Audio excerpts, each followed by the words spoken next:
நேற்றைக்கு கட்சி தொடங்கிய ஒரு நடிகர் சொல்லுகிறார். 2 கவிதை வரிகளை சொல்லுகிறார். என்ன வரி? men may come, men may go, but I go on forever. It was written by William Blake என்று சொல்லுகிறார் அந்த அதிமேதாவி. அவருக்கு நான் சொல்லுகிறேன், அது வில்லியம் பிளேக் எழுதிய கவிதை கிடையாது தோழர்களே. ஆல்ஃபிரட் டென்னிசன் எழுதக்கூடிய தி ப்ரூக் என்ற கவிதையிலே வரக்கூடிய வரி. இந்த வரி யாருக்கு பொருத்தமாக இருக்கிறது தெரியுமா? அதை சொல்லி நான் நிறைவு செய்கிறேன். மனிதர்கள் வரலாம், மனிதர்கள் போகலாம், தலைவர்கள் வரலாம், தலைவர்கள் போகலாம், தியாகிகள் வரலாம், தியாகிகள் போகலாம், ஆனால் நான் என்னுடைய பாதையில் சென்று கொண்டே இருப்பேன் என்று அவர் சொன்னாரே. அப்படி அன்றைக்கு பெரியார் தன்னுடைய கைத்தடியை ஊண்டி ஊண்டி தனக்கான சமூக நீதி என்ற பாதையை நோக்கி நகர்ந்து சென்றார். அவரின் கரங்களை பிடித்து நம்முடைய அண்ணா மாநில சுயாட்சி என்ற ஆயுதத்தை கையில் ஏந்தி நகர்ந்து நகர்ந்து தமிழ்நாட்டை மாநில சுயாட்சியை நோக்கி அழைத்து சென்றார். அவருக்கு பின்னால் நம்முடைய தலைவர் கலைஞர் அவர்கள் சமூக நீதி என்ற ஆயுதத்தை கையில் ஏந்தி நகர்ந்து நகர்ந்து சமூக நீதி சமுதாயமாக தமிழ்நாட்டை நோக்கி அழைத்து சென்றார். கடைசியாக ஐ கோ ஆன் ஃபாரெவர் என்று ஆல்ஃபிரட் டென்னிசன் சொன்னானே, அந்த வரிக்கு இணங்க தமிழ்நாடு போராடும், தமிழ்நாடு வெல்லும் என்று சொல்லி கழக தலைவர் நம் கரங்களை பிடித்து ஒட்டுமொத்த ஆதிக்க சக்தியை எல்லாம் அடித்து நொறுக்கி 2 வார்த்தைகளை சொல்லி முடிக்கிறார். வெல்வோம் 200, படைப்போம் வரலாறு.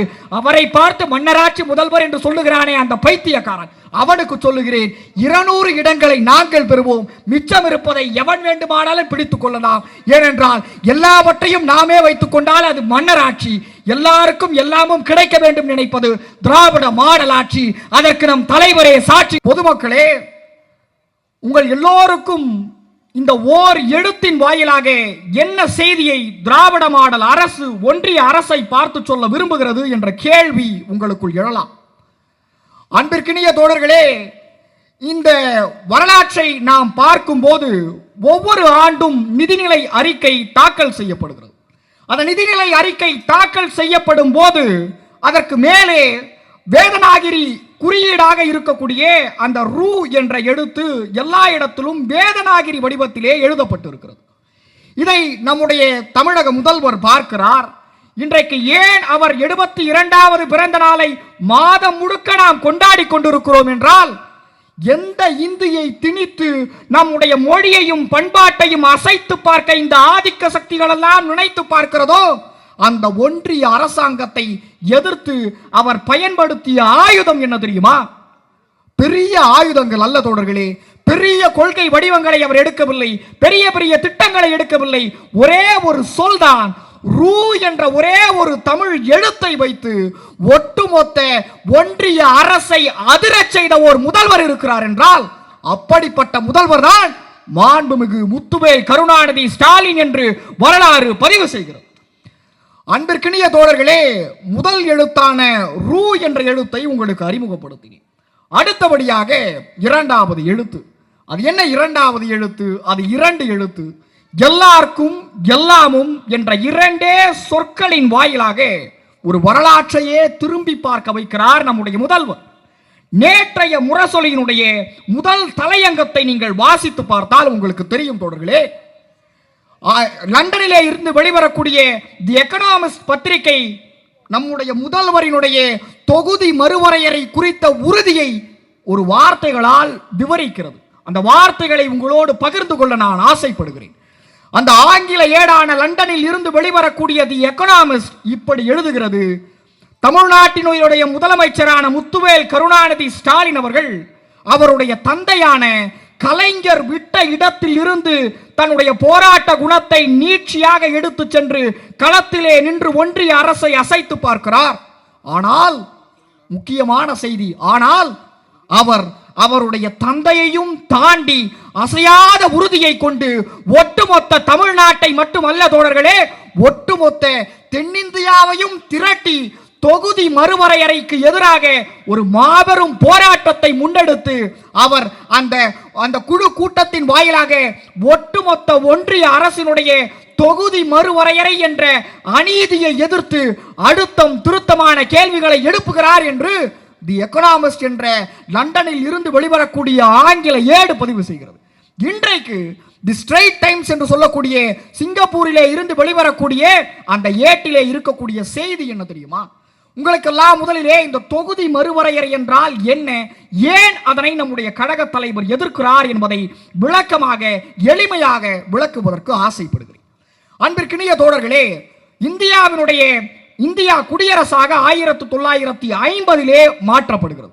அந்த 1950 மாற்றப்பட்ட போது இந்திய பாராளுமன்றத்திற்கென்று ஒரு வரையறை இருக்கிறது.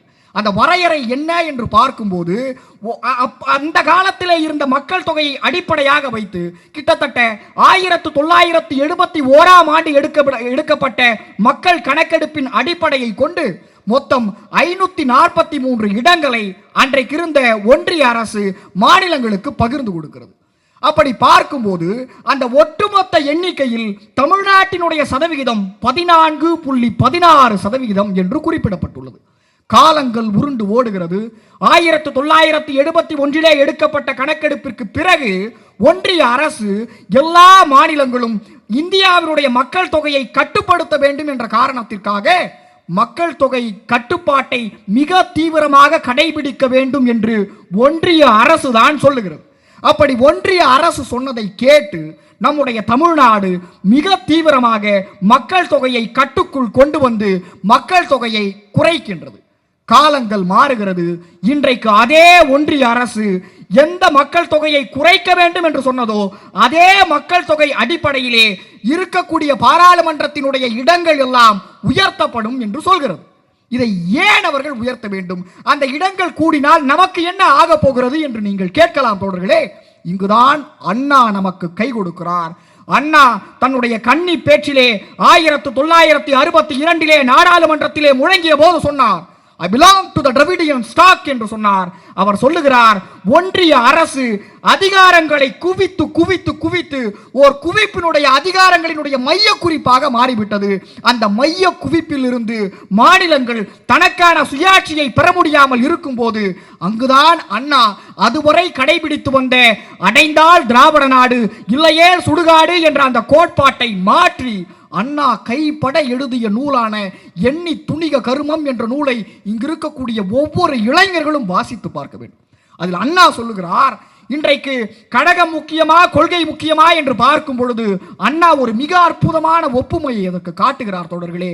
அவர் சொல்லுகிறார், நாம் ஒன்றிய அரசை எதிர்த்து போரிடுவதற்கு நம்முடைய படை வரிசையும் படை கலனும் அவசியம். படையை இழந்துவிட்டு போருக்கு சென்றால் போரில் நமக்கு வெற்றி என்பது கிடைக்காது. எனவே படை வரிசை அடிப்படை அவசியம் என்று சொல்லிய அண்ணா அந்த அடைந்தால் திராவிட நாடு என்ற கோரிக்கையை அப்படியே மடை மாற்றி மத்தியில் கூட்டாட்சி மாநிலத்தில் சுயாட்சி என்று மாற்றுகிறார்.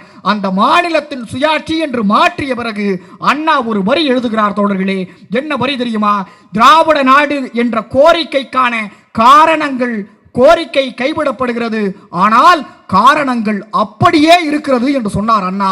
இதை அப்படியே வரலாறு நமக்கு மீண்டும் நினைவுபடுத்துகிறது. இன்றைக்கு மாநில சுயாட்சியை தொகுதி மறுவரையின் வாயிலாக பறிக்கவிருக்கக்கூடிய ஒன்றிய அரசை எதிர்த்து இன்றைக்கு நம்முடைய மாண்புமிகு முதலமைச்சர் அவர்கள் முத்துவேல் கருணாநிதி ஸ்டாலின் அவர்கள் தமிழ்நாட்டை மட்டும் திரட்டவில்லை தோழர்களே, தமிழ்நாட்டோடு சேர்த்து கேரளாவை அணிதிரட்டுகிறார், கேரளாவோடு சேர்த்து தெலுங்கானாவை அணிதிரட்டுகிறார், தெலுங்கானாவோடு சேர்த்து கர்நாடகத்தை திரட்டுகிறார், அதோடு சேர்த்து பஞ்சாபையும் அணிதிரட்டுகிறார்.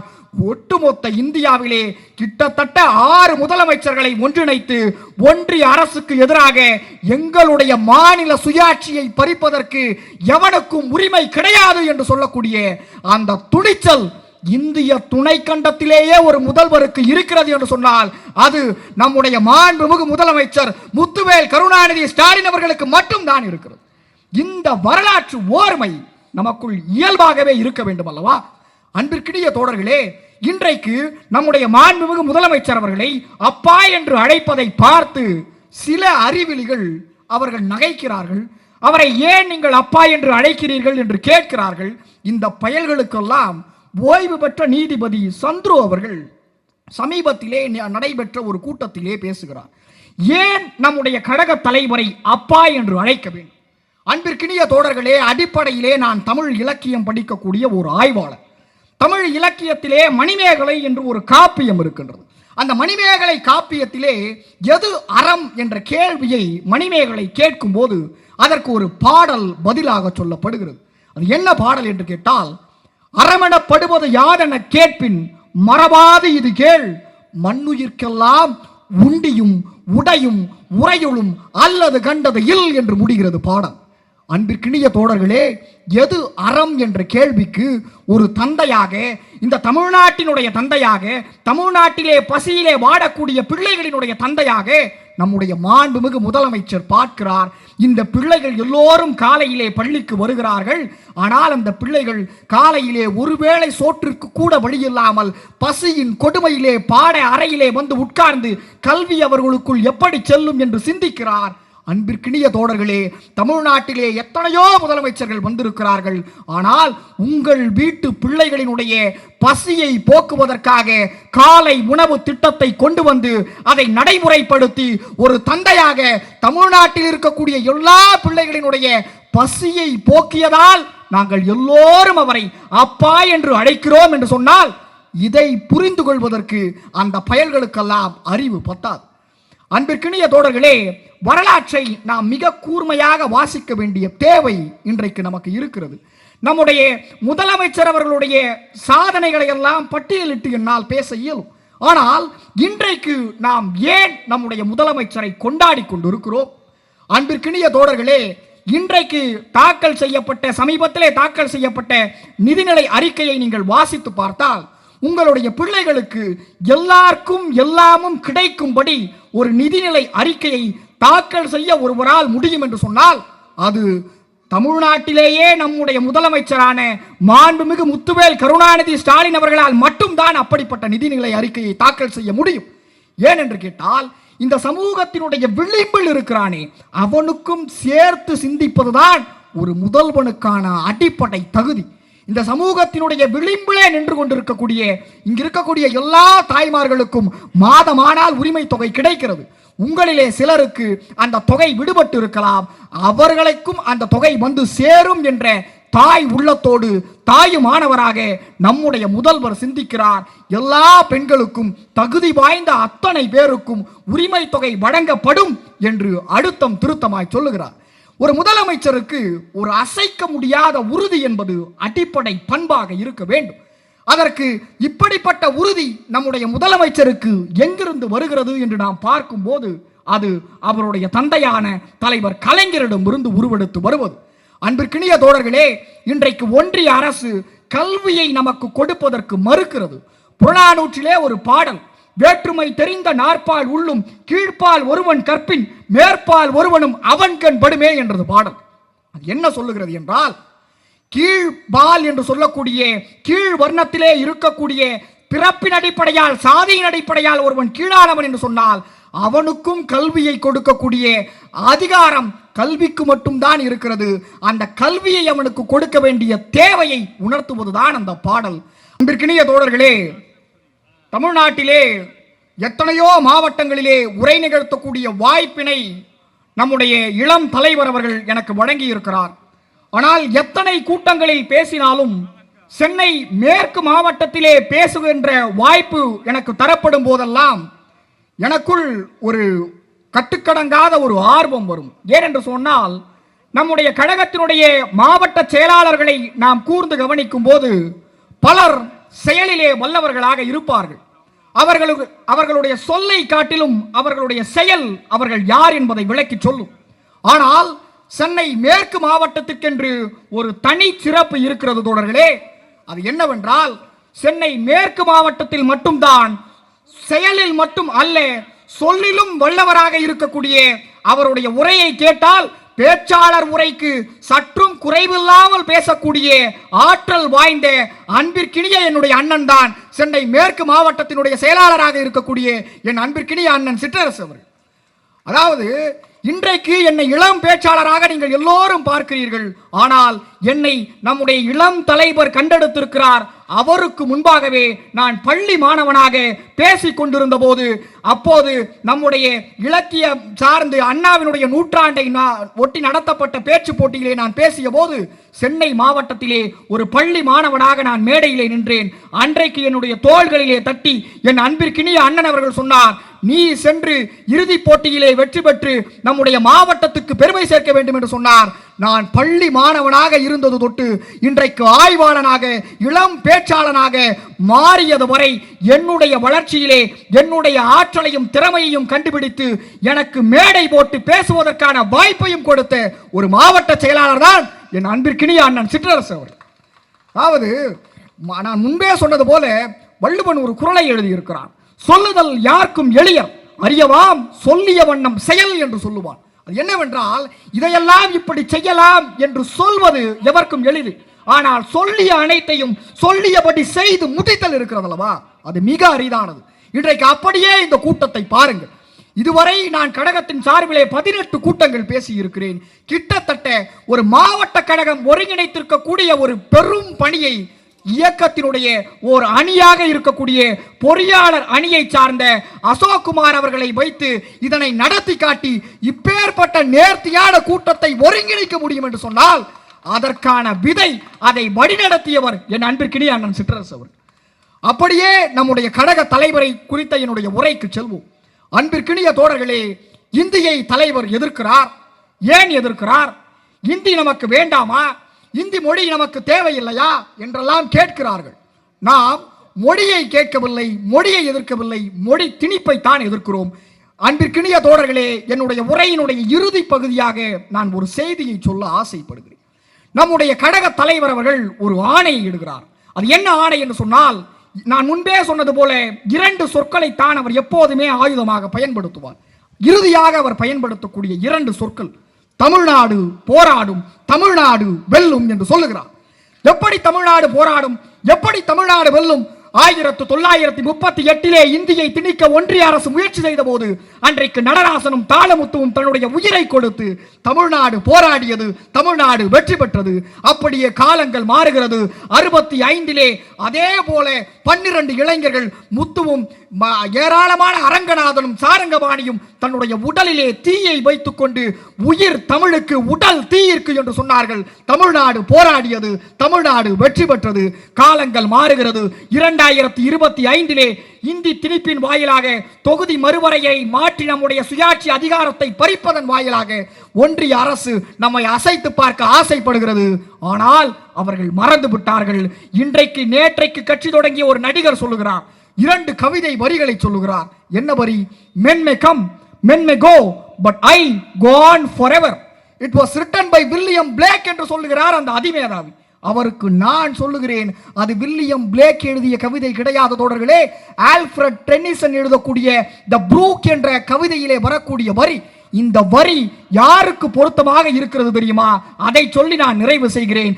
மனிதர்கள் வரலாம், மனிதர்கள் போகலாம், தலைவர்கள் வரலாம், தலைவர்கள் போகலாம், தியாகிகள் வரலாம், தியாகிகள் போகலாம், ஆனால் நான் என்னுடைய பாதையில் சென்று கொண்டே இருப்பேன் என்று அவர் சொன்னாரே. அப்படி அன்றைக்கு பெரியார் தன்னுடைய கைத்தடியை ஊண்டி ஊண்டி தனக்கான சமூக நீதி என்ற பாதையை நோக்கி நகர்ந்து சென்றார். அவரின் கரங்களை பிடித்து நம்முடைய அண்ணா மாநில சுயாட்சி என்ற ஆயுதத்தை கையில் ஏந்தி நகர்ந்து நகர்ந்து தமிழ்நாட்டை மாநில சுயாட்சியை நோக்கி அழைத்து சென்றார். அவருக்கு பின்னால் நம்முடைய தலைவர் கலைஞர் அவர்கள் சமூக நீதி என்ற ஆயுதத்தை கையில் ஏந்தி நகர்ந்து நகர்ந்து சமூக நீதி சமுதாயமாக தமிழ்நாட்டை நோக்கி அழைத்து சென்றார். கடைசியாக ஐ கோ ஆன் ஃபார் எவர் என்று ஆல்ஃபிரட் டென்னிசன் சொன்னானே, அந்த வரிக்கு இணங்க தமிழ்நாடு போராடும், தமிழ்நாடு வெல்லும் என்று சொல்லி கழக தலைவர் நம் கரங்களை பிடித்து ஒட்டுமொத்த ஆதிக்க சக்தியை எல்லாம் அடித்து நொறுக்கி 2 வார்த்தைகளை சொல்லி முடிக்கிறார். வெல்வோம் 200, படைப்போம் வரலாறு. அவரை பார்த்து மன்னராட்சி முதல்வர் என்று சொல்லுகிறானே அந்த பைத்தியக்காரன், அவனுக்கு சொல்லுகிறேன், 200 இடங்களை நாங்கள் பெறுவோம், மிச்சம் இருப்பதை எவன் வேண்டுமானாலும் பிடித்துக் கொள்ளலாம். ஏனென்றால் எல்லாவற்றையும் நாமே வைத்துக் கொண்டால் அது மன்னராட்சி. எல்லாருக்கும் எல்லாமும் கிடைக்க வேண்டும் நினைப்பது திராவிட மாடல் ஆட்சி. அதற்கு நம் தலைவரே சாட்சி என்று சொல்லி நல்லதொரு வாய்ப்பை வழங்கி அனைவருக்கும் நன்றி பாராட்டி விடைபெறுகிறேன். நன்றி, வணக்கம்.